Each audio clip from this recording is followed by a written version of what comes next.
दोस्तों, अब मैं दूसरा चैप्टर स्टार्ट करने जा रहा हूं डीसी सर्किट थ्योरम, जिसका नाम है डीसी सर्किट थ्योरम। अगर मैं डायरेक्ट डीसी सर्किट थ्योरम को मैं बताने लगूं, जैसे Norton theorem, Thevenin theorem, Maxwell power transfer theorem, superposition theorem, direct मैं बताते जाऊं, उसका स्टेटमेंट लिखते जाऊं, तो आपको कुछ समझ में आएगा नहीं। इसलिए उससे रिलेटेड जो टर्मिनोलॉजी है उनके बारे में थोड़ा थोड़ा एक्सप्लेनेशन दे दूंगा, और आपको जो नोट्स प्रोवाइड किया जाएगा उसमें इसके बारे में डिटेल लिखा है। इसलिए बिल्कुल आपको चिंता नहीं करना है इन चीज़ों को मिलेगा कहाँ। अगर मैं सब कुछ लिखता जाऊंगा ना बहुत समय लग जाएगा। इसलिए सबको थोड़ा थोड़ा मैं डिटरमाइन एक्सप्लेन कर देता हूँ। आप जब ये चीज़ें को आप समझ लेंगे ना, जब मैं थ्योरम समझाऊंगा तब आपको वहाँ बहुत अच्छे से समझ में आ जाएगा। ठीक है, चलिए। तो यहाँ पे सबसे पहले हम आपको बताते हैं डीसी सर्किट थ्योरम में एक्टिव एलिमेंट क्या होता है। एक्टिव एलिमेंट होता है जो एनर्जी को बढ़ाने का काम करता है। एक्टिव एलिमेंट क्या होता है? जो एनर्जी को बढ़ाने का काम करता है। किसमें किसमें बढ़ाने का काम करता है? सर्किट में एनर्जी को बढ़ाने का काम करता है। जैसे मान लीजिए आप अपने घर की ही बात ले लीजिए, अपने घर में चारों तरफ तार बिछा हुआ है। कैंसिल्ड वायरिंग होगा तो दीवार के अंदर, कंड्यूट होगा तो ऊपर, सरफेस कैंसिल्ड होगा तो दीवार के ऊपर। जनरली कैंसिल्ड होता है तो दीवार के अंदर चारों तरफ तार ही तार है। कहीं फैन लगा है तो कहीं ट्यूबलाइट लगा है, कहीं बल्ब लगा है, कहीं टीवी लगा है, कहीं कुछ लगा है, कहीं कुछ लगा है। तो ये सब क्या है? सब एलिमेंट ही है। क्या है? एलिमेंट ही है। मान लीजिए कि वहीं किसी कोने पर बैटरी रखी हुई है और वहीं कहीं जनरेटर रखा हुआ है, सबका कनेक्शन है। तो बैटरी और जनरेटर क्या करेंगे? एनर्जी को बढ़ाने का काम करेंगे, और बाकी जो एलिमेंट उसमें लगे हैं वो एनर्जी को घटाने का काम करेंगे। तो जो एलिमेंट सर्किट के एनर्जी को बढ़ाने का काम करता है, जैसे current source, voltage source, generator, battery, ये सब आपके क्या है? किसके एग्जाम्पल हैं? ये सब आपके एक्टिव एलिमेंट के एग्जाम्पल हैं। ठीक है। और जो एलिमेंट सर्किट की एनर्जी को घटाने का काम करता है उसको हम क्या बोलते हैं? Passive element. जैसे आपका रेसिस्टेंस हो गया, इंडक्टेंस हो गया, कैपेसिटेंस हो गया, ये सब जो है एनर्जी को घटाते हैं। जनरली अगर पंखे की बात करेंगे उसमें कॉइल है, इंडक्टेंस है। अगर हम फिलामेंट लैंप की बात करें तो उसमें क्या है? रेसिस्टिव एलिमेंट है, मतलब रेसिस्टेंस है। ठीक है। ऐसे ही जो भी आरएलसी है वो एनर्जी को घटाने का काम करते हैं। ठीक है। क्या करते हैं? एनर्जी को घटाने का काम करते हैं। और जनरेटर और बैटरी ये सब एक एलिमेंट ऐसे हैं जो एनर्जी को बढ़ाने का काम करते हैं। तो अगर हम इसके एग्जाम्पल की बात करें ना, एक्टिव एलिमेंट के एग्जाम्पल की अगर हम बात करें, इसमें आपका क्या लिख सकते हैं? इसमें लिख सकते हैं voltage source and current source. Voltage source and current source, ये किसके एग्जाम्पल हो गए? एक्टिव एलिमेंट के एग्जाम्पल हो गए।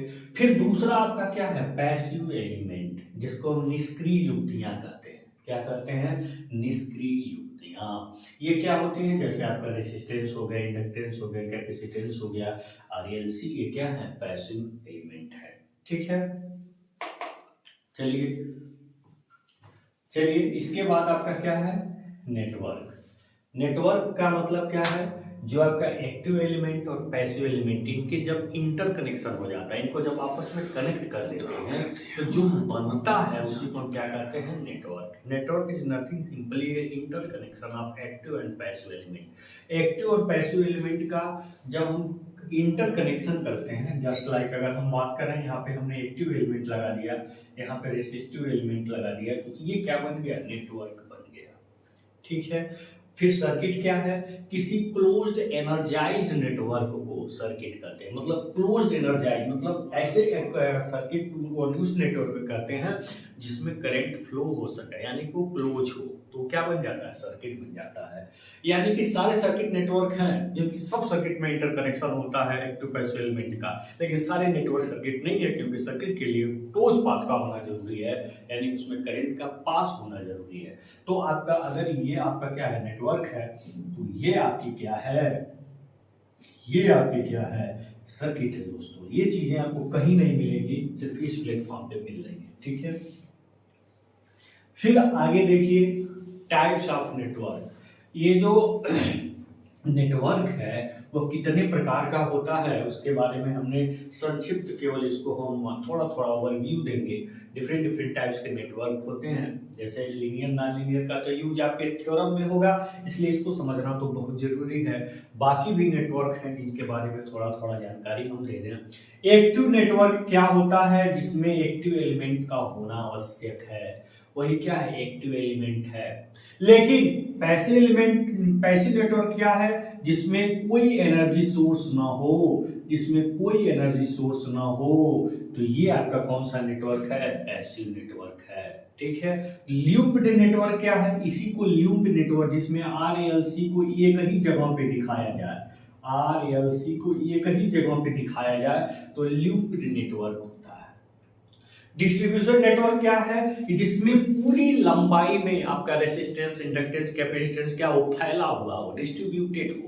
जैसे आपका क्या है, ट्रांसमिशन लाइन, अगर इसकी हम बात करें तो जो आपका ट्रांसमिशन लाइन है, ट्रांसमिशन लाइन में सारे होते हैं, रेसिस्टेंस भी होता है, इंडक्टेंस भी होता है, कैपेसिटेंस भी होता है, लेकिन तीनों क्या होता है, दूर दूर होता है, फैला हुआ होता है। ठीक है, ये ट्रांसमिशन लाइन हो गया। ठीक है, तो अब आपका बनता है क्या, unilateral network. What is unilateral network, जिसमें करंट एक ही डायरेक्शन में फ्लो हो सके, दूसरे डायरेक्शन में फ्लो हो तो उसकी कैरेक्टरिस्टिक्स ही बदल जाए, तो वही क्या होती है, यूनिलैटरल, मतलब एक ही जगह पे। जैसे हम बोले कि हम यूनिडायरेक्शनल हैं, हमारी थिंकिंग, हमारी सोच यूनिडायरेक्शनल है, मतलब एक दिशा में है। अगर दिशा चेंज होगी तो काम खराब हो जाएगा, मतलब उसकी जो कैरेक्टरिस्टिक्स है वो क्या हो जाएगी, चेंज हो जाएगी दोस्तों। ठीक है, तो यही जैसे आपका डायोड हो गया, ट्रांजिस्टर हो गया, जितने भी सेमीकंडक्टर डिवाइस युक्त नेटवर्क है, डायोड हो गया, ट्रांजिस्टर हो गया, फेट हो गया, मॉसफेट हो गया, ठीक है, जितने भी इस तरह का आपका सर्किट बनेगा, उस तरह का सर्किट वो सब क्या होगा, यूनिलैटरल होगा। तो बाइलैटरल मतलब वो एलिमेंट होते हैं जिसमें करंट का डायरेक्शन कोई भी हो, उसके कैरेक्टरिस्टिक्स में किसी प्रकार का कोई चेंजिंग ना आवे, जैसे आपका रेसिस्टेंस, इंडक्टेंस, कैपेसिटेंस। तो ऐसा नहीं है, देखिए यहाँ पे अगर हम रेसिस्टेंस की अगर हम बात कर रहे हैं, मान लीजिए कि अगर हम इस रेसिस्टेंस की यहाँ बात करते हैं, अगर इसमें करंट इधर से इस डायरेक्शन से इस डायरेक्शन फ्लो हो, और फिर करंट जो है इस डायरेक्शन से इस डायरेक्शन में फ्लो हो, ठीक है, तो क्या इस रेसिस्टेंस में कोई चेंजिंग आ जाएगी, क्या कोई चेंजिंग नहीं है। लेकिन अगर हम डायोड की अगर हम बात करते हैं, अगर हम डायोड की बात करते हैं तो करंट ऐसे ही फ्लो हो सकता है, इधर फ्लो ही नहीं होगा, कैरेक्टरिस्टिक्स चेंज हो जाएगी, क्योंकि रिवर्स बायस हो जाएगा, डायोड इस साइड में फ्लो ही नहीं होगा। तो यूनिलैटरल ये हो गया, ठीक है। और ये क्या हो गए, जिसमें आपके आरएलसी इस तरह के कंपोनेंट होंगे, वो क्या होगा, बाइलैटरल नेटवर्क होगा। क्या होगा, बाइलैटरल नेटवर्क। इसके बाद आपका कॉम्बिनेशन जो बनता है वो लीनियर और नॉन लीनियर नेटवर्क बनता है।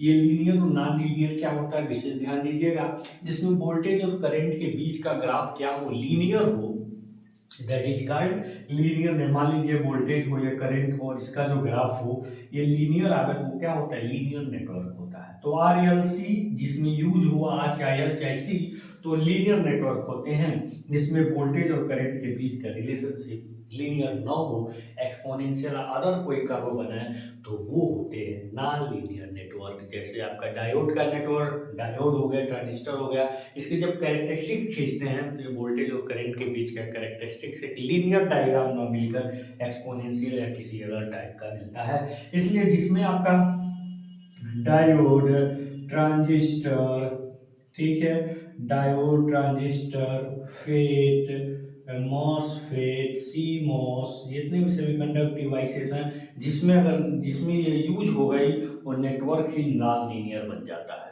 तो जितने भी थ्योरम्स हम आपको पढ़ाएंगे इस चैप्टर में, वो सारे थ्योरम केवल लीनियर नेटवर्क के लिए ही अप्लीकेबल हैं, मतलब जिसमें रेसिस्टेंस हो, इंडक्टेंस हो, कैपेसिटेंस हो, उसी में ही केवल ये जो है आपके लीनियर नेटवर्क क्या होते हैं, आते हैं दोस्तों। तो ये इन दोनों को विशेष ध्यान दीजिएगा, बाकी को ओवरव्यू ले लीजिएगा, कोई दिक्कत वाली बात नहीं है, ठीक है। तो ये आपको जरूर समझ में आ गया होगा। Now I am going to explain the other main topics which is related to circuit. Circuit से रिलेटेड जो पॉइंट है, ये तो पूरे चैप्टर से जितने भी नेटवर्क है, जितने भी एलिमेंट हैं, पूरे सर्किट चैप्टर से रिलेटेड इंपॉर्टेंट पॉइंट थे। अब हम बताएंगे सर्किट से रिलेटेड इंपॉर्टेंट पॉइंट। जैसे आपको कोई पूछे मेश क्या होता है, लूप क्या होता है, नोड क्या होता है, जंक्शन क्या होता है, तो इसको आप कैसे बताएंगे। हम कह देते हैं, जैसे हमने किरचॉफ्स लॉ जैसे मैंने एक्सप्लेन किया और सीधे बता दिया कि किसी नोड पे या किसी जंक्शन पे मिलने वाली सभी धाराओं का बीजगणितीय योग। और पहले तो नोड जानिए ना, नोड क्या है, जंक्शन क्या है, इन सब बातों को जानिए, तब आपको चीजें और अच्छे तरीके समझ में आएंगी। आप पहले उनको नहीं जानेंगे तो डायरेक्ट थ्योरम बताना ठीक नहीं है दोस्तों, है। तो चलिए हम अब बात करते हैं अपने अगले पॉइंट पे, अगले सर्किट पे, सर्किट से रिलेटेड इंपॉर्टेंट पॉइंट।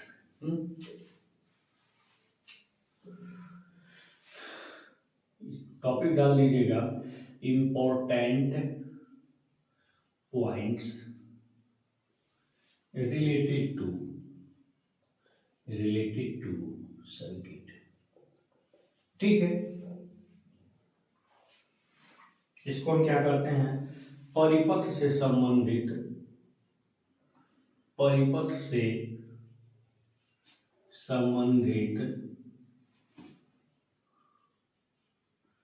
महत्वपूर्ण बिंदु में, क्या महत्वपूर्ण बिंदु। चलिए इस पर हम विचार कर लेते हैं, क्या क्या इंपॉर्टेंट पॉइंट्स इसके रिलेटेड है।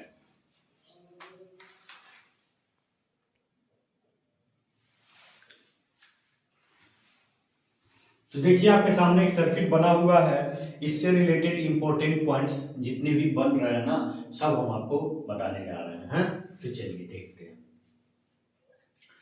तो ये आपका पहला पॉइंट है आपका, क्या देखिए, सबसे पहले हम समझेंगे नोड क्या होता है।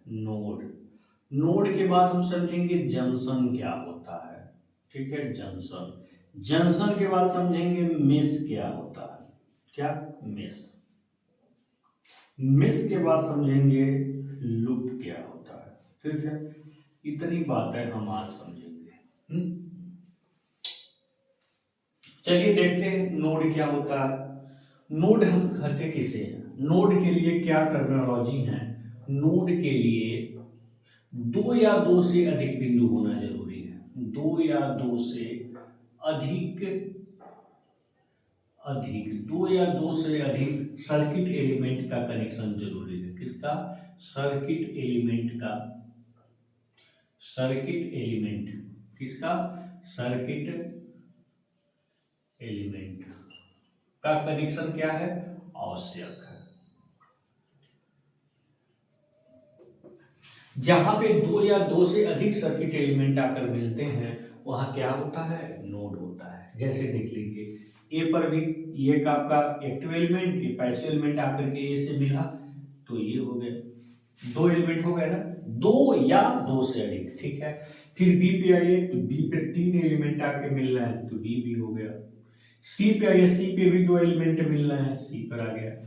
अब सीधे डी पे आएंगे, डी पे कहेंगे कैसे, तो आप इसको चाहे तार है तार में तोड़ दो। ठीक है, इसको ला के ऐसे ऐसे मिला दो, ऐसे तीनों को, एक ही पॉइंट बन रहा है, नहीं बन रहा है। इस पे तीन एलिमेंट देखिए, ये आकर के यहाँ मिले हुए।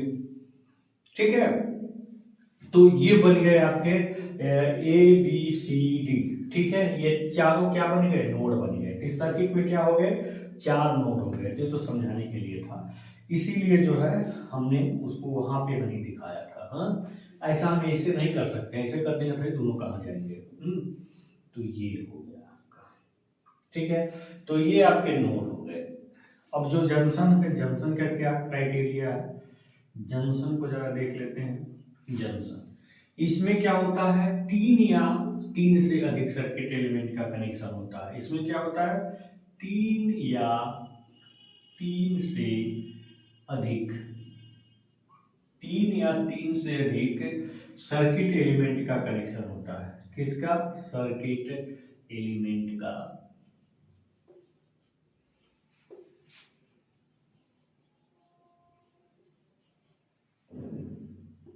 जहां, इसको लिख लीजिए जहां, ठीक है, जहां दो या दो से अधिक सर्किट एलिमेंट का कनेक्शन बढ़ा लीजिए होता है, ठीक है। एज एग्जाम्पल ABCD कनेक्शन होता है। मान लीजिए एग्जाम्पल के रूप में केवल दो ही जंक्शन है B और D, यहीं पे ही तीन एलिमेंट आकर के मिल रहे, बाकी करीब तीन से अधिक या तीन एलिमेंट यहीं तो पे मिल रहे, तो B और D ये दो जंक्शन हो गए, ठीक है। इसके लिए क्या है, यहाँ तीन या तीन से अधिक सर्किट एलिमेंट आपस में आकर के मिलते हैं, वो क्या होता है, जंक्शन होता है। हाँ चलिए, अब हम बात करेंगे किस पर, मेष। मेष क्या होता है, मेष को कैसे डिफाइन करेंगे। मेष क्या होती है, मेष वो नहीं जो खाना जहाँ आप खाते हैं, वो मेष नहीं है, क्योंकि वो भी चार घेरे का ही होता है, तो मेष इसलिए उसको भी करते हैं, चार दीवारी का घेरा उसमें भी होता है। तो यहाँ मेष का क्या मतलब है, मेष मेष को आप ऐसे कह सकते हैं, वह लूप जो किसी लूप में डिवाइड ना हो, ठीक है। लूप का मतलब ये आपका एक लूप बन रहा है, ठीक है। ये ऐसा लूप होता है जो किसी अन्य लूप में डिवाइड ना हो, जो क्लोज पाथ है। देखिए जो क्लोज पाथ है इसी को क्या करते हैं, लूप कहते हैं। तो पहले लूप को देख लेते हैं, ठीक है, तब मेष को देखते हैं। पहले किसको देख लेते हैं, लूप को, लूप, ठीक है। इसको लिख सकते हैं किसी सर्किट के दोस्तों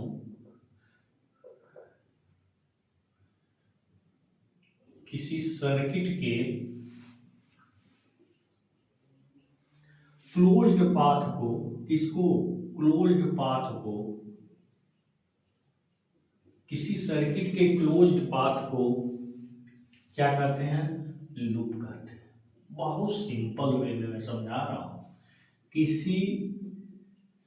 किसी सर्किट के क्लोज्ड पाथ, देखिए ये हो गया, पूरा ये हो गया, इसी को क्या कहते हैं, लूप कहते हैं। अगर हम एग्जाम्पल की बात करें, जैसे अगर हम इसके एग्जाम्पल की बात करें तो ABDA, ठीक है, ABDA हो गया, फिर BCDB हो गया, BCDB हो गया, फिर अगर हम बात करें ACDA हो गया, ठीक है, ACDA हो गया, ठीक है। तो एक लूप, दो लूप, ये पूरा तीन लूप, ठीक है, लूप हो गया, ये लूप हो गया। अगर हम इसके मेष की बात करें तो मेष क्या होता है, MESH, तो वह लूप होता है जो किसी अन्य लूप में डिवाइड ना हो। जैसे ये आपका किसी अन्य लूप में डिवाइड नहीं है, ये भी आपको किसी अन्य लूप में डिवाइड नहीं है, लेकिन ये अगर लूप की अगर हम बात कर रहे हैं तो दो लूप में क्या है, डिवाइड है, तो ये मेष निकाल आएंगे। तो मेष क्या होता है, वह लूप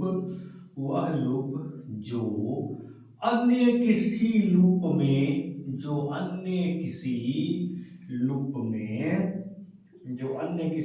में डिवाइड ना हो, जो किसी अन्य लूप में डिवाइड ना हो, ठीक है। किसी अन्य लूप में क्या हो, वितरित ना हो दोस्तों, ठीक है। DIVID देख लीजिएगा, DIVID डिवाइड ना हो। जैसे आपका ये देखिए कौन सा एग्जाम्पल के रूप में, ABDA, अब फिर BCDB, ठीक है, दो हो गया। लेकिन आप ACDA को नहीं कर सकते, क्यों, क्योंकि दो लूप में क्या है, ऑलरेडी डिवाइडेड है, ठीक है। तो वह लूप जो किसी अन्य लूप में डिवाइड ना हो उसी को हम क्या कहते हैं, मेष कहते हैं। ये हो गया इसका डिफिनीशन, नोड जंक्शन मेष लूप। इसमें नोड कितने हुए, नोड की अगर हम बात करें तो ABCD, बी कौन कौन से थे, ABCD, हाँ, ये आपके चार नोड थे, दो जंक्शन थे, और इसमें दो मेष था, और इसमें तीन लूप था।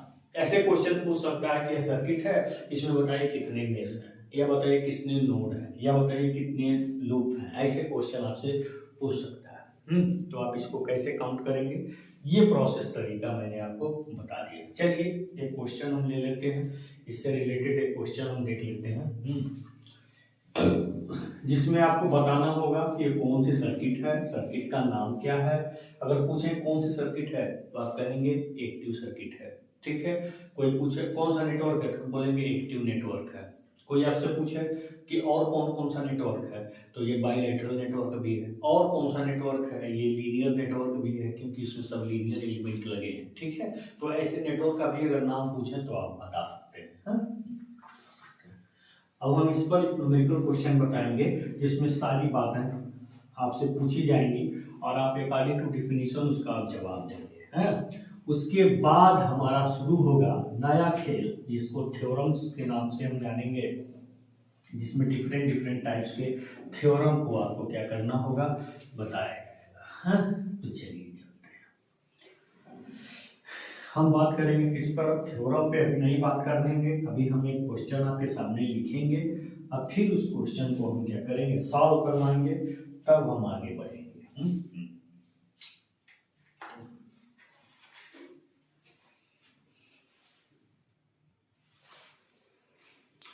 देखिए आपके सामने एक सर्किट लिखी हुई है, इसमें आपको बताना है, क्या बताना है, ध्यान दीजिएगा।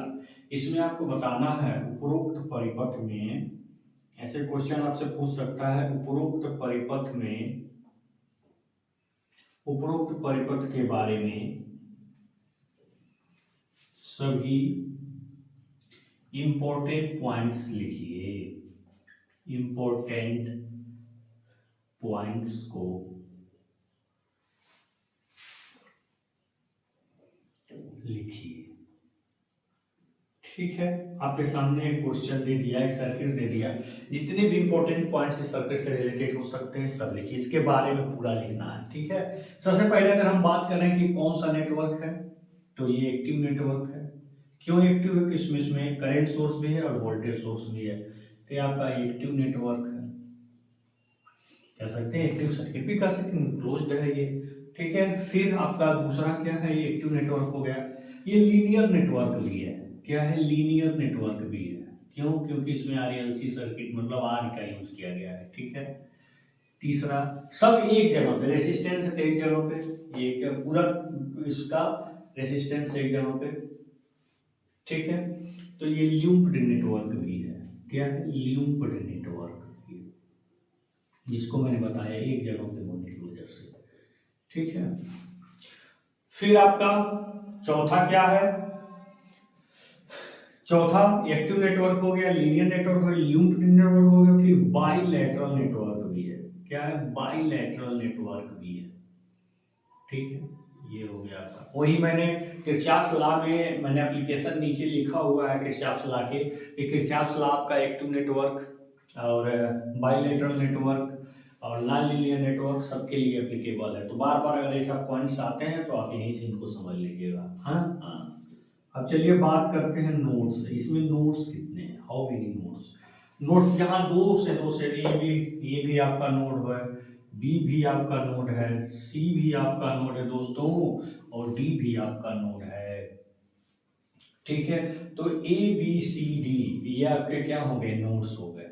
और नीचे की अगर हम बात करें तो इन तीनों को एक जगह पे जोड़ सकते हैं, तो यानी कि जो नीचे वाला नोड आपका एच भी हो सकता है, आपका आर जी भी हो सकता है, आर एफ भी हो सकता है, आर ई भी हो सकता है, क्योंकि तीनों को एक जगह पे हम कनेक्ट करके तीनों चारों में से कोई एक नाम दे सकते हैं, ठीक है। तो ये आपके क्या हो गए, नोड्स हो गए, ठीक है। चलिए बात करते हैं जंक्शन पे। जंक्शन के लिए क्या होना चाहिए, तीन या उससे अधिक नेटवर्क होना चाहिए, तीन या उससे अधिक, तो बी और सी तो है जिसमें तीन सर्किट एलिमेंट आकर मिल रहे हैं, बी और सी। और नीचे वाला में कोई एक ले लीजिए, ठीक है, बी सी, नीचे वाले में एच ले लीजिए या जी ले लीजिए या आप एफ ले लीजिए या आप ई ले लीजिए, ठीक है। तो ये आपके क्या हो गए, जंक्शन हो गए, जंक्शन भी तीन ही होंगे, ठीक। चलिए अब हम बात करते हैं लूप।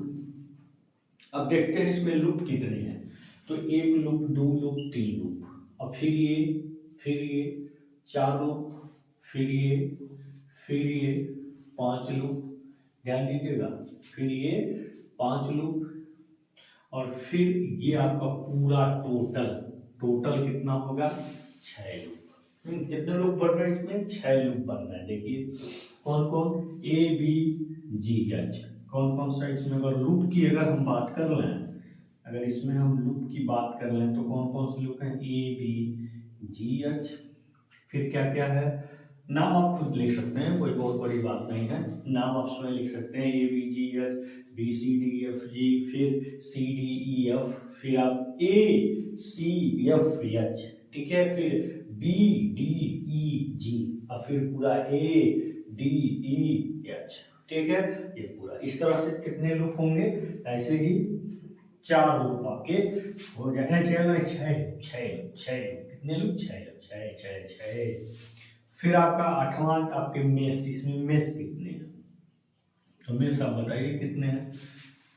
क्लोज्ड लूप जो किसी अन्य लूप में कन्वर्ट ना हो, तो ये 2 3 3 ही तो ऐसे लूप बन रहे हैं जो अन्य लूप में नहीं है। बाकी तो अगर इसकी हम बात करें तो ये भी 2 लूप में है, अगर इसकी बात करें तो ये भी 2 लूप में है, अगर पूरे की बात करें तो 3 लूप में डिवाइड है। इसलिए 3 ही ऐसे लूप हैं जो किसी अन्य लूप में डिवाइड नहीं है, तो 3 मिस हो गए। तो ये इतने सारे क्या थे, इंपॉर्टेंट पॉइंट थे जो इस सर्किट को क्या करते हैं, एक्सप्लेन करते हैं। ठीक है, इतनी तक हो गया। अब जो मैंने आपको करंट डिस्ट्रीब्यूशन बताया था ना, यहाँ पे हम उसको थोड़ा सा डिटेलीकरण करेंगे, थोड़ा सा उसको विस्तृत करेंगे। ठीक है, करंट डिस्ट्रीब्यूशन 2 ब्रांच में, 3 ब्रांच में, फिर थोड़ा सा करंट सोर्स वोल्टेज सोर्स के बारे में बताऊंगा। इसका तो एक चैप्टर ही है, लेकिन यहाँ थोड़ा सा जरूर बताऊंगा, क्योंकि जब नेटवर्क आप सॉल्व करेंगे तो उसको जानना अत्यंत ही आवश्यक होगा। तो चलिए अब हम बात करते हैं क्या, इसके आगे हम थोड़ा सा अन्य इंपॉर्टेंट रूल्स को देख लें, क्योंकि जब थ्योरम सॉल्व करें तो हमारे सामने किसी भी तरह की प्रॉब्लम ना आवे, इसलिए उससे पहले जितने भी इंपॉर्टेंट टर्मिनोलॉजीज हैं, जितने भी इंपॉर्टेंट पॉइंट्स हैं, फैक्ट्स हैं, पहले हम उस पर क्या कर लें दोस्तों, विचार कर लें। हाँ, तो चलिए चलते हैं। अब आपको हम बताने जा रहे हैं करंट डिस्ट्रीब्यूशन का, थोड़ा सा हम डिटेल में देखेंगे। 2 ब्रांच में, 3 ब्रांच में कैसे हम क्लासिफाई करते हैं, कैसे हम निकालते हैं, चलिए उसको भी हम देख लेते हैं दोस्तों। ये हो गया। तो करंट डिस्ट्रीब्यूशन को थोड़ा सा हम यहाँ डिटेल में देखेंगे। Current distribution, current distribution in circuit, किसमें, सर्किट में हम करंट डिस्ट्रीब्यूशन को देखेंगे। परिपथ में धारा का वितरण, किसकी हम बात कर रहे हैं, परिपथ में, परिपथ में धारा का वितरण। अब 2 ब्रांच में और 3 ब्रांच में दोनों को देखेंगे। मान लीजिए यहाँ पे 2 ब्रांच है, R1 और R2। ये मान लीजिए आपका टोटल करंट आई है, यहाँ से भी वोल्टेज से करंट फ्लो हो रहा है, ये मान लीजिए I1 है, ये मान लीजिए I2। तो अगर हम टोटल रेसिस्टेंस की अगर हम बात करें तो टोटल रेसिस्टेंस RT क्या होगा, R1 into R2 upon R1 plus R2। इसके बारे में तो कुछ नया नहीं, तो आप जानते ही हैं। तो अगर हम टोटल सप्लाई वोल्टेज V की अगर हम बात करें तो ये क्या होगा, I into total resistance RT, क्या होगा, I into total resistance RT। ये तो आपका टोटल V हो गया। तो मान लीजिए हमें किसी ब्रांच में हमें धारा निकालनी है, तो यहाँ से आप RT कर लीजिए, तो I इंटू RT आप करेंगे, R1 into R2 upon R1 plus R2, ऐसे लिख सकते हैं। मान लीजिए कि हमको I1 निकालना है, तो I1 इक्वल टू क्या होगा, V अपान R1, क्योंकि जो वोल्टेज यहाँ होगा वही वोल्टेज इसके क्रॉस होगा, तो क्या हो जाएगा, V अपान R1।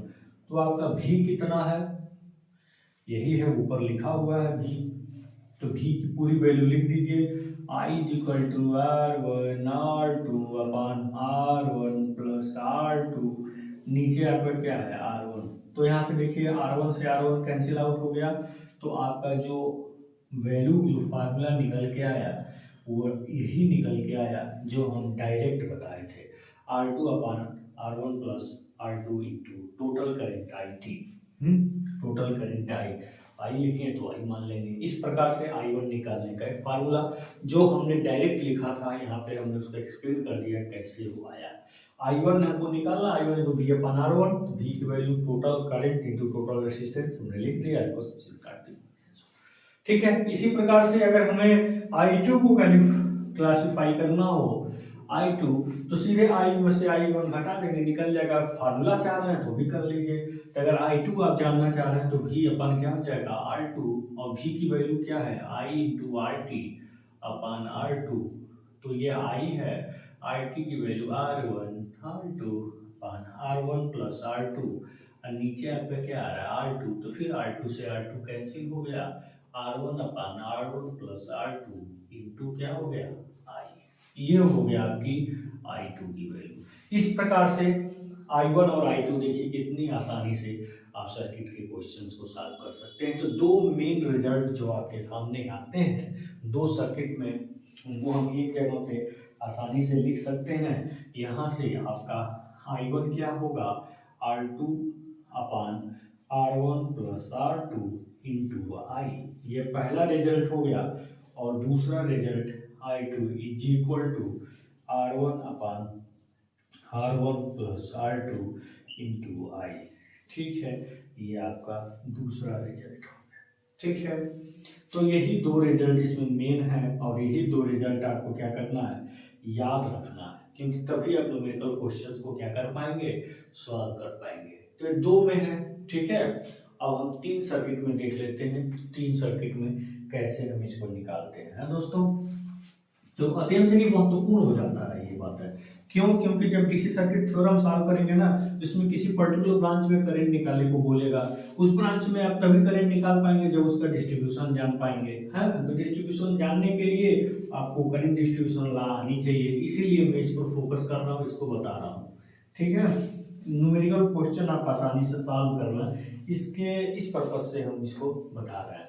अब मान लीजिए दो सर्किट था, अब क्या है यहाँ पे मान लीजिए तीन सर्किट अगर हो गया, तीन ब्रांच अगर हो गया, तो कैसे इनको निकालेंगे, कैसे जानेंगे, कैसे समझेंगे, उसको जरा देख लेते हैं। मान लीजिए ये आपका 3 4 5 कितना भी हो आप कर सकते हैं। ये मान लीजिए R3 है, इसमें फ्लो होने वाली करंट I3, हमें we have to determine the value of I3 also. यहाँ पे हमें I3 की भी वैल्यू डिटरमाइन करनी है, तो सिंपल वही रूल अप्लाई करेंगे। यहाँ पे V इक्वल टू क्या है I into RT, RT equal to क्या है। अब यहाँ पे देखिए, यहाँ पे ध्यान देने वाली बात आएगी, यहाँ पे हमको क्या करना है RT की वैल्यू पहले निकाल लेना है। तो यहाँ पे आपकी जो RT की वैल्यूज होगी ना, पहले RT की वैल्यू लिखते हैं फिर V की वैल्यू निकालते हैं। तो यहाँ जो आपकी RT की वैल्यू होगी 1/RT equal to 1/R1 plus 1/R2 plus 1/R3, यानी कि अगर हम देखें तो R1 into R2 into R3, तो यहाँ से हम देखेंगे तो R1 से R1 डिवाइड हो जाएगा, यानी कि R2 इंटू R3 हो जाएगा।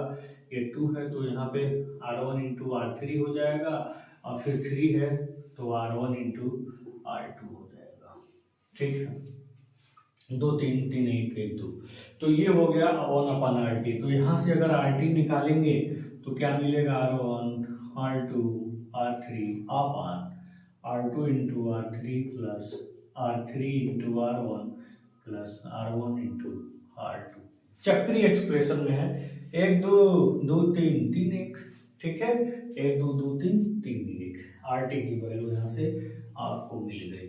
अब RT की वैल्यू निकल गई तो V इक्वल टू क्या होता है I इंटू RT, RT तो जान ही रहे हैं। ठीक, लेकिन अगर किसी पर्टिकुलर ब्रांच में अगर करंट की वैल्यू आपको निकालना है, जस्ट लाइक अगर आप एज्यूम करें कि अगर मान लीजिए आपको I1 की वैल्यू निकालना है, तो टोटल सप्लाई वोल्टेज V अपान टोटल सप्लाई वोल्टेज V अपान इसमें फ्लो होने वाली करंट I1 निकालना और उसका प्रतिरोध R1, तो यहाँ से V इक्वल टू क्या होगा I into RT upon R1। तो यहाँ से हम RT की वैल्यू पुट कर दीजिए, तो R1 से R1 कैंसिल हो जाएगा, तो मिलेगा हमको क्या, हमें यहाँ पर मिलेगा क्या, जब पुट करेंगे RT की वैल्यू तो R1 से R1 कैंसिल हो जाएगा, तो सीधे आपका I इक्वल टू क्या मिला R2 इंटू R3, और फिर नीचे इन सभी का समेशन 1 2, ठीक है 2 3 और फिर 3 1, बात एक ही हुआ। 1 2 2 3 3 1, बहुत आसान है। जिसमें भी करंट निकालना है उसको उड़ा दीजिए, खत्म कर दीजिए, बाकी को मल्टीप्लाई ऊपर लिख दीजिए, फिर तीनों को साइक्लिक एक्सप्रेशन में लिख दीजिए। ठीक है, तो इस प्रकार से आपने क्या किया, पर्टिकुलर ब्रांच में करंट की वैल्यू निकाल लिया दोस्तों। ठीक है, पर्टिकुलर ब्रांच में करंट की वैल्यू निकल गई। इसी प्रकार से अगर मान लीजिए आपको I2 निकालना हो, I3 निकालना हो, तो यही फार्मूला आप डायरेक्ट लगा सकते हैं बिना कुछ सोचे बिना समझे। अब इसी के अकॉर्डिंग आप दूसरा तीसरा भी लिख सकते हैं फार्मूला बिना सोचे समझे। देख लीजिए कैसे, 3 ब्रांच में अगर जरूरत पड़ गई तो भी आप ऐसे ही निकाल लेंगे। देखिए कैसे, अगर मान लीजिए आपको I2 निकालना हो, अगर मान लीजिए आपको I2 निकालना हो तो R2 गायब कर दीजिए, R1 इंटू R3 लिखिए यहाँ पे, और तीनों को साइक्लिक इसमें 1 2 2 3 और फिर 3 1, बताइए 3 1, और फिर टोटल करंट का गुणा, ये I2 हो गया। I3 निकालना तो बहुत आसान है, सीधे जो करंट आपको I मिला उसमें से तीनों को जोड़ दीजिए, I1 प्लस I2, दोनों को जोड़ करके टोटल सप्लाई करंट से निकाल लेंगे तो यहाँ से आपको I3 मिल जाएगा। चाहे फार्मूला लगा लीजिए ऊपर और तभी निकल जाएगा। इस प्रकार से एक करंट डिस्ट्रीब्यूशन रूल है जिसकी सहायता से आसानी से सर्किट के क्वेश्चंस को आप सॉल्व करेंगे। अब एक लास्ट रूल है जिसको मैं बता दूं, करंट सोर्स और वोल्टेज सोर्स का संक्षिप्त परिचय दे दूं। इसका डिटेल तो हम पढ़ेंगे इसके चैप्टर में, जो अगला चैप्टर है, लेकिन यहाँ पे हम उसको थोड़ा संक्षिप्त में बता देंगे ताकि आप न्यूमेरिकल क्वेश्चन में अगर कहीं करंट सोर्स है तो आपको कन्वर्जन आ जाए। ठीक है, इसलिए बहुत कुछ लिखेंगे नहीं, बस केवल हम रूल्स को देख लेंगे एक बार, ताकि उसके क्वेश्चन हमारे सामने आए तो हमें जो है उसके बारे में ज़्यादा सोचना ना पड़े हैं। तो चलिए अब हम चलते हैं current source end voltage source के बारे में जानने। तो क्या होता है करंट सोर्स, क्या होता है वोल्टेज सोर्स, और क्या होता है इनका कन्वर्जन। ठीक है, चलिए क्या है करंट सोर्स। करंट सोर्स जिसको हम क्या बोलते हैं, धारा स्रोत। ठीक है, ये क्या होता है ना, ये सर्किट को डायरेक्ट एनर्जी दे, डायरेक्ट कांस्टेंट करंट देता है। ठीक है, क्या देता है, डायरेक्ट कांस्टेंट करंट देता है। और रेसिस्टेंस हमेशा इसके क्या होते हैं, पैरेलल में होती है। हमेशा ध्यान दीजिएगा कि करंट सोर्स हमेशा सर्किट को एक कांस्टेंट करंट देता है और इसका जो रेसिस्टेंस होता है इसके जस्ट पैरेलल में ही कंसीडर किया जाता है। ये करंट सोर्स हो गया पहला। पहला जो आपका एग्जांपल हो गया किसका, करंट सोर्स का, करंट सोर्स, करंट सोर्स का एग्जांपल हो गया। ठीक है, वोल्टेज सोर्स क्या होता है दूसरा, जो सर्किट को डायरेक्ट कांस्टेंट वोल्टेज प्रोवाइड करता है, जैसे आपका ये हो गया। ठीक है, लेकिन हमेशा इसके सीरीज में रेसिस्टेंस या इंपीडेंस जुड़ा होता है, ध्यान देना है इस बात को, हमेशा इसके सीरीज में रेसिस्टेंस या इंपीडेंस जुड़ा होता है। करंट सोर्स के पैरेलल में, वोल्टेज सोर्स को वोल्टेज सोर्स के सीरीज में। अगर सर्किट में से करंट सोर्स को रिमूव करना हो, जैसे अभी सुपरपोजिशन थ्योरम बताएंगे, उसमें हम बताएंगे बारी बारी से हम करंट सोर्स या वोल्टेज सोर्स से पर्टिकुलर ब्रांच में करंट निकालते हैं, फिर उसका एवरेज सम लेते हैं। तो मान लीजिए हमें दूसरे, मान लीजिए दोनों लगे हुए हैं, करंट सोर्स वोल्टेज सोर्स दोनों लगे हुए हैं, तो पहले करंट सोर्स से करंट निकालेंगे। ठीक है, तो दूसरे वाले सोर्स को या तो ओपन करते हैं या तो शॉर्ट करते हैं। तो ध्यान दीजिए, ओपन किसको करते हैं, करंट सोर्स को हमेशा ओपन करते हैं। करंट सोर्स को रिमूव करने के लिए हम क्या करते हैं, हमेशा ओपन करते हैं। फॉर रिमूव, इसको रिमूव करने के लिए क्या करते हैं, हमेशा ओपन करते हैं। ओपन मतलब उसको खोल देते हैं। ठीक है, ये करंट सोर्स के लिए है। वोल्टेज सोर्स के लिए यहाँ पे लिख सकते हैं पूरा, for open voltage source, for open voltage source. Voltage source को ओपन करने के लिए हम क्या करते हैं, हटाने के लिए हम क्या करते हैं,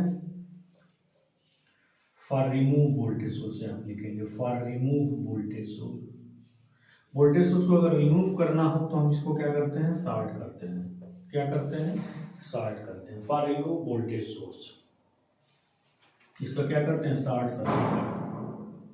ध्यान दीजिएगा, वोल्टेज सोर्स को हटाने के लिए हम शॉर्ट सर्किट करते हैं, करंट सोर्स को रिमूव करने के लिए क्या करते हैं, ओपन करते हैं। ठीक है, तो ये तो था करंट सोर्स, ये तो था वोल्टेज सोर्स। अब इनका थोड़ा कन्वर्जन देख लेते हैं कि करंट सोर्स है तो उसको वोल्टेज सोर्स में, और वोल्टेज सोर्स है तो उसको करंट सोर्स में कैसे हम क्या करते हैं, कन्वर्ट करते हैं। ठीक है, कन्वर्जन के बाद इंपॉर्टेंट पॉइंट्स जो सर्किट को समझने के लिए जरूरी होती है वो क्या हो जाएगी, फुल्ली एंड फाइनली फिनिश हो जाएगी। ठीक है, सारी बातें आपको हमने बता दिया है। इसके बाद डायरेक्ट अब हम थ्योरम स्टार्ट करेंगे।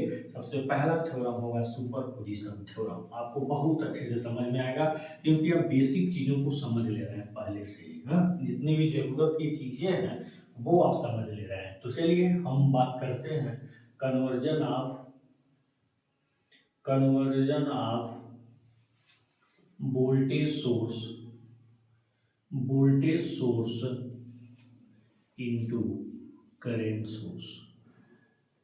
मान लीजिए अगर वोल्टेज सोर्स दिया उसको करंट सोर्स में कन्वर्जन करना हो। ठीक है, आप इसको लिख सकते हैं हिंदी में, वोल्टेज सोर्स का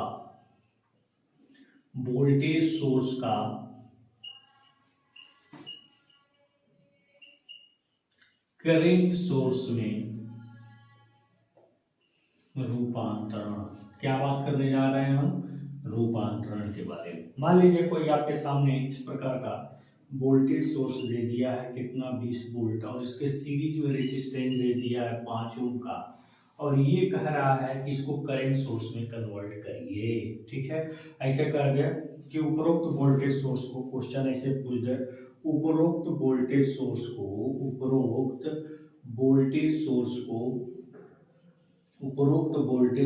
को करंट सोर्स में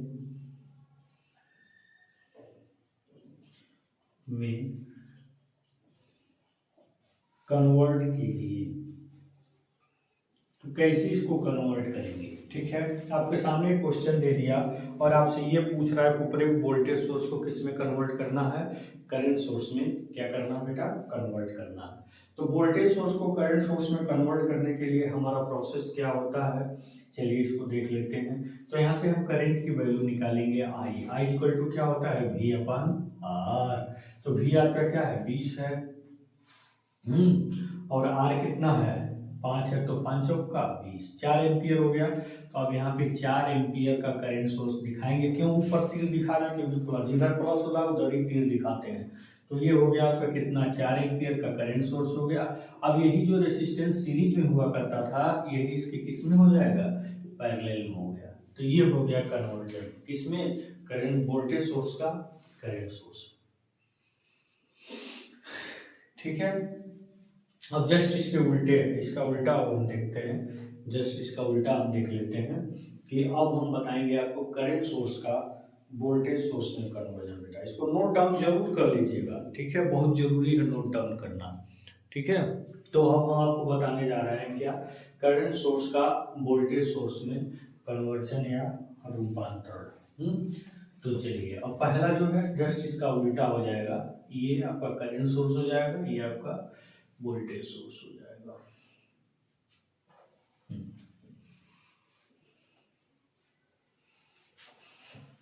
इसको यहाँ से रिमूव करते हैं, फिर एक एग्जांपल इसका भी देख लेते हैं। ये यहाँ पे हम इसलिए बता रहे हैं क्योंकि जब सर्किट के क्वेश्चंस को सॉल्व करेंगे ना, तो कहीं कहीं करंट सोर्स अगर प्रॉब्लम में दे दे तो आप इसको समझ सकें, इसीलिए हम पहले इसके बारे में थोड़ा बहुत बता दे रहे हैं। हाँ, तो चलिए कन्वर्जन ऑफ, अब क्या हम बताने जा रहे हैं, करंट सोर्स का वोल्टेज सोर्स में conversion, current source into voltage source. ठीक है, यहाँ पे हम क्या लिखेंगे, करंट सोर्स का वोल्टेज सोर्स में, इसमें वोल्टेज सोर्स में रूपांतरण। ठीक है, अब इसका रूपांतरण हम देख लेते हैं। तो आपका ये आपके सामने यहाँ पे ये देख रहे हैं आप क्या, करंट सोर्स, और इसके पैरेलल में रेजिस्टेंस, मान लीजिए ये जो करंट है ये 9 एम्पियर है और 3 ओम का रेजिस्टेंस यहाँ पे आपको देखने को मिल रहा है, और इसको बोल रहा है कि इसको वोल्टेज सोर्स में कन्वर्ट करिए। निम्न सोर्स को वोल्टेज सोर्स में, किसमें, वोल्टेज सोर्स में बदलिए। वोल्टेज सोर्स में बदलिए। तो चलिए इसको वोल्टेज सोर्स में कन्वर्ट करते हैं। V इक्वल टू क्या होता है, I इंटू आर। आई कितना है 9 एम्पियर, आर कितना है 3, कितना है 27 वोल्ट। तीर ऊपर डायरेक्शन में है तो ऊपर प्लस हो जाएगा, ठीक है। तो कितना है 27 वोल्ट आ गया ना। V equal to I into R. ये 3 ओम पैरेलल में है तो यहाँ पे क्या हो जाएंगे, ये सीरीज में हो जाएंगे। क्या हो जाएंगे, ये सीरीज में हो जाएंगे। तो ये आपका क्या हो गया, ये आपका करंट सोर्स कन्वर्ट हो गया किसमें, वोल्टेज सोर्स में। तो ये आपका क्या हो गया, इस प्रकार आप इजीली करंट सोर्स को वोल्टेज सोर्स में क्या कर सकते हैं दोस्तों, कन्वर्ट कर सकते हैं। ठीक है, तो जितना भी इंपॉर्टेंट पॉइंट्स इस चैप्टर से रिलेटेड था मैंने सब कुछ एक्सप्लेन कर दिया और बहुत तक प्रयास किया तो सारी बातें समझ में आई हो। तो इसी के साथ ये लेक्चर यहीं पर फिनिश होता है दोस्तों। अब मैं नेक्स्ट वीडियो में नेक्स्ट टॉपिक के साथ आप पढ़ेंगे सुपरपोजिशन थ्योरम।